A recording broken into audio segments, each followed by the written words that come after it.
যে ঠকে তাকে বোকা বলে, আর যে ঠকায় তাকে চালাক বলে, আর যে বোকা সেজে চালাকের কাজ করে তাকে শয়তান বলে।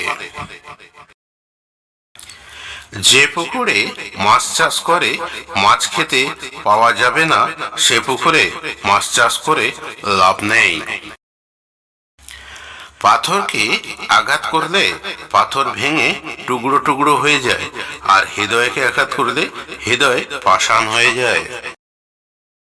পুরুষ যদি একবার মহিলাকে ঘৃণা করে, তাহলে পুরুষের গায়ে হাজারবার ঝাঁপিয়ে পড়লেও আগের মতো মহিলাকে ভালোবাসবে না।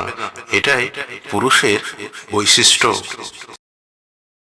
পরকীয়া স্ত্রীকে জড়িয়ে ধরার চেয়ে বিছানার পাশে পড়ে থাকা পাশ বালিশ বা কোল বালিশটাকে জড়িয়ে ধরা অনেক ভালো, কারণ বালিশ কোনো দিনও বেইমানি করে না।